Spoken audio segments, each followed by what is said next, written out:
आप देख रहे हैं के न्यूज। मैं हूं आपके साथ सोनी चौहान। रुक करते हैं बुलेटिन का। इनाडू ग्रुप ऑफ कंपनीज के चेयरमैन रामोजी राव का हैदराबाद के एक अस्पताल में निधन हो गया। रामोजी राव 87 साल के थे। उन्हें सांस लेने में तकलीफ हो रही थी और इसके चलते 5 जून को अस्पताल में भर्ती कराया गया था। रामोजी राव सबसे ज्यादा प्रसारित होने वाले Telugu daily Eenadu ETV channel group और रामोजी फिल्म सिटी के संस्थापक थे। रामोजी राव के निधन पर राष्ट्रपति से लेकर पीएम मोदी और दूसरे राज्यों के मुख्यमंत्रियों ने शोक जताया है।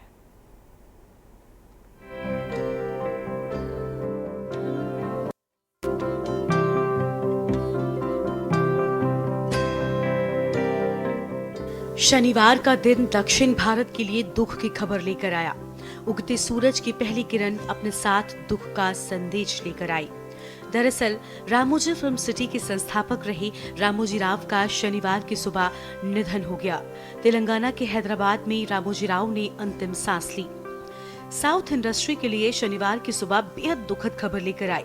प्रतिष्ठित मीडिया दिग्गज और फिल्म सम्राट रामोजी राव का हैदराबाद के स्टार अस्पताल में इलाज के दौरान निधन हो गया। उन्होंने सुबह 3:45 पर अपनी अंतिम सांस ली। रामोजी राव 87 साल के थे। रामोजी के निधन की खबर जैसे ही अस्पताल के बाहर आई, साउथ इंडस्ट्री से लेकर दिल्ली की रायसीना हिल्स तक शोक की लहर दौड़ गई। तमाम सेलेब्स और फैंस रामोजी राव के निधन से स्तब्ध रह गए। खुद प्रधानमंत्री मोदी से लेकर राष्ट्रपति द्रौपदी मुर्मू तक और चंद्रबाबू नायडू से लेकर जी किशन रेड्डी ने ट्वीट कर रामोजी राव के निधन पर शोक व्यक्त किया है। राष्ट्रपति द्रौपदी मुर्मू ने एक्स पर लिखा, श्री रामोजी राव के निधन से भारत ने मीडिया और मनोरंजन क्षेत्र के एक बड़े दिग्गज को खो दिया। एक नवोन्मेषी उद्यमी के रूप में उन्होंने कई उपक्रमों की शुरुआत की, जिसमें इनाडू अखबार, ईटीवी न्यूज नेटवर्क और रामोजी फिल्म सिटी शामिल है। पद्म विभूषण से सम्मानित वो इसलिए सफल हुए क्योंकि उनका दृष्टिकोण अनिवार्य रूप से समाज में निहित था। इस उद्योग में उनके योगदान को लंबे समय तक याद रखा जाएगा। उनके परिवार और शुभ चिंतकों के प्रति मेरी संवेदनाएं हैं। प्रधानमंत्री मोदी ने एक्स पर ट्वीट करते हुए लिखा, श्री रामोजी राव का निधन बहुत दुखद है। वो एक दूरदर्शी व्यक्ति थे। उन्होंने भारतीय मीडिया में क्रांतिकारी बदलाव लाए। उनकी सेवाओं ने सिनेमा और पत्रकारिता के क्षेत्र में अमिट छाप छोड़ी। अपने अथक प्रयासों से उन्होंने मीडिया और मनोरंजन की दुनिया में उत्कृष्टता के नए मानक स्थापित किए। रामोजी राव भारत के विकास को लेकर बहुत उत्साही थे। मुझे उनसे बातचीत करने और उनके विशाल ज्ञान से लाभ लेने के कई अवसर मिले। इस दुख की घड़ी में उनके परिवार, दोस्तों और अनगिनत प्रशंसकों के प्रति मेरी गहरी संवेदनाएं। बता दें कि रामोजी राव को हाई ब्लड प्रेशर और सांस फूलने की समस्या के बाद 5 जून को हैदराबाद के नानक रामगुड़ा में स्टार हॉस्पिटल में भर्ती कराया गया था। डॉक्टरों ने रामोजी को बचाने की काफी कोशिश की। उनके हार्ट में स्टंट लगाया गया और उन्हें आईसीयू में वेंटिलेटर पर भी रखा गया था, लेकिन उनकी हालत बिगड़ती चली गई और शनिवार को तड़के सवेरे उन्होंने हमेशा के लिए इस दुनिया को अलविदा कह दिया। रामोजी की साधारण शुरुआत से अपार सफलता तक की यात्रा वास्तव में सभी के लिए इंस्पायरिंग है।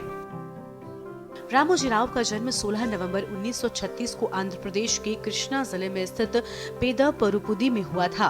रामोजी राव किसान परिवार से आते थे।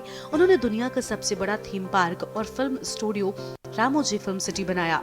उनके बिजनेस एम्पायर में Margadarsi chit fund, Eenadu newspaper, ETV network, Rama Devi public school, Priya foods, Kalanjali, Usha Kiran movies, Mayuri film distributors और डॉल्फिन ग्रुप ऑफ होटल्स शामिल हैं। एक मीडिया दिग्गज के रूप में रामोजी राव ने तेलुगु राजनीति पर महत्वपूर्ण प्रभाव डाला था। कई राज्य और राष्ट्रीय नेताओं के साथ उनकी काफी अच्छे रिलेशंस थे, जो महत्वपूर्ण मुद्दों पर रामोजी राव से सलाह भी लेते थे। 2016 में उन्हें शिक्षा, पत्रकारिता और साहित्य के क्षेत्र में योगदान के लिए पद्म विभूषण से सम्मानित भी किया गया था। पत्रकारिता, साहित्य, सिनेमा और शिक्षा में उनके उत्कृष्ट योगदान को कोई नहीं भुला सकता। साधारण परिवार में जन्मे रामोजी राव ने असाधारण उपलब्धियां हासिल की। अपनी शिक्षा पूरी करने के बाद उन्होंने दिल्ली में एक विज्ञापन एजेंसी के लिए एक कलाकार के रूप में काम करते हुए अपना करियर शुरू किया था।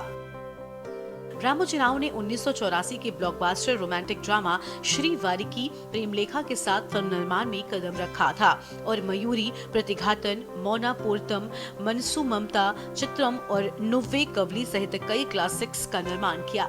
निर्माता के रूप में उनकी आखिरी फिल्म दुगु दुमथा दंडकोर थी। फिल्म दुगु दुमथा दंडकोर साल 2015 में रिलीज हुई थी। रामोजी राव हिंदी में बोलूं? हाँ? रामोजी राव ऐसा व्यक्ति है, एक पूरा देश में, हिंदुस्तान में नहीं बल्कि हर अमेरिका और लंदन हो, भारत के हर जगह ने ये जमीन जहां तक है वहां तक रामोजी राव को नहीं भूलते। क्यों बोले तो एक छोटा दूध बेचने वाला, पिकल बेचने वाला आज मार्गदर्शी चिटफंड लगा के उसपे किसी को धोखा नहीं दिया। जब तक ये जमीन रहेगा, सूरज शांत रहेगा, पद्म विभूषण रामोजी राव का नाम रहेगा। बता दें कि रामोजी राव ने कुछ साल पहले कोलन कैंसर से सफलतापूर्वक लड़ाई लड़ी थी। रामोजी राव लंबे समय से पुरानी बीमारी और उम्र से संबंधित हेल्थ इश्यूज से जूझ रहे थे, लेकिन इस बार रामोजी राव बीमारी से जंग हार गए और दुनिया को अलविदा कह गए। के न्यूज परिवार की ओर से रामोजी राव को भावभीनी श्रद्धांजलि। स्पेशल डेस्क, के न्यूज इंडिया। रामोजी राव तो नहीं रहे, लेकिन हर एक के जहन में उनकी यादें अभी भी बसी हुई हैं।